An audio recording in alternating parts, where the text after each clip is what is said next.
There are a couple of small details that really make a difference when you're doing some things over and over, especially if you have to do them in front of other people. And one of those things is paying for things at the store. If you have a billfold that you can open up that will stay open for you, it really frees you to put change in and to take change out and to pay without your billfold scooting away from you while you're trying to put money back into it. So take some time when you're in the store and just mess around with the billfolds until you find one that really works for you. You probably don't want to mess with a zipper for your change because it's awkward to be trying to hold it still and move the zipper.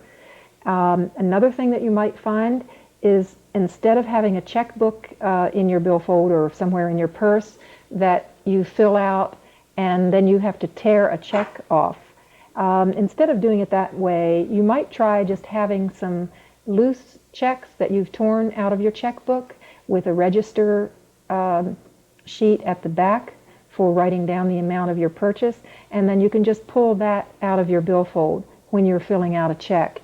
And remember that your billfold can be used to hold this check still because you're at a little crowded counter, you've got other people behind you, you're working pretty quickly, and you pull out your pen and you start to write and your check is going to slide around. So just remember that you can put it under the corner of your billfold and that will hold it still while you fill it out. You can also move it so that while you're filling out the left side, the right end is underneath your billfold if you need to do it that way. So that helps you to get through that moment because that is one of the most awkward and frustrating times that you will continually encounter. So look at that. Got everything right there. This is an unusual one, but you can find ones especially that have a clip open purse for the change. Another thing you'll notice is that in using a calendar, it's really convenient to open a calendar that will lie flat for you while you write on it.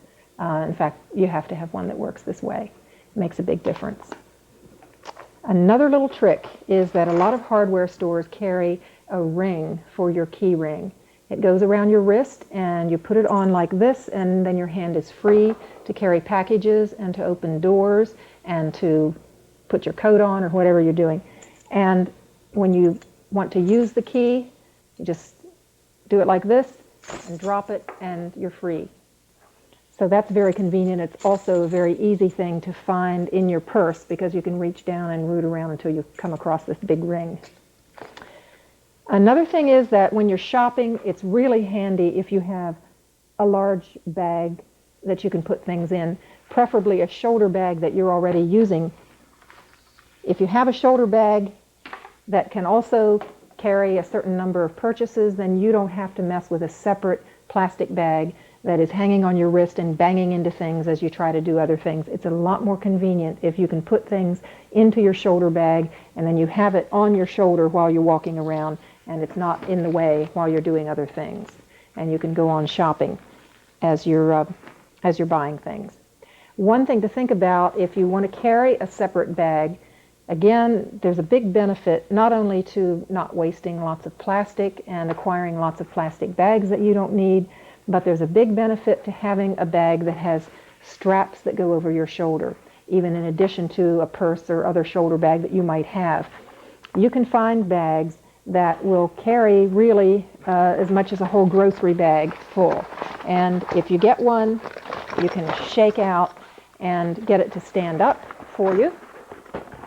Some of them have a solid bottom that you can push out and then it will stand and you can put things in it, and as you start putting things in it, it will hold even more firmly and you can fill that up and again put it on your shoulder and then it's out of your way while you go about your business. I'd like to show you this basket because this is a very traditional old world shopping basket. I actually got it a few years ago when I was living in Germany for a while and everyone uses them there. As you can imagine, if you have this on your arm, it's not all that convenient to open a door because this is banging into the door when you use it. But the reason I found it really worth using sometimes is because it's so easy to just drop things in it and pull things out. As you can see, the other bag had to be open and shaken and you had to sort of pull the sides up to get it to hold still. This is so easy to put things into. And particularly if you're carrying something, if you're carrying a covered dish, for instance, if you're carrying flowers, things that you don't want to get crushed at all, it can be really handy. Another reason it's nice to have something like this as opposed to a floppy plastic bag is that if you need to unlock a car door or do something complicated that requires you to just set this aside, it's very easy to set this down on the ground or anywhere, and it's very sturdy. So this can be a really convenient way to carry things as well. You might note, too, that in looking for purses and bags, if they have a rigid side so that they stand up by themselves and stand open, if they have a solid bottom so that they stand on their own, and if they have sides that are rigid, then it's very convenient to just drop things in and reach in for things.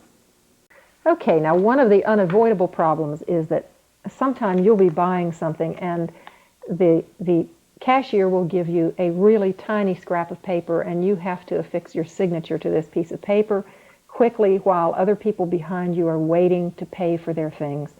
And so this little piece of paper is shoved at you. This is an actual piece of paper that someone has signed. And remember quickly that whatever the little surface is that you're supposed to be signing on, you can probably put your billfold on that surface and you can probably fit this piece of paper underneath your billfold.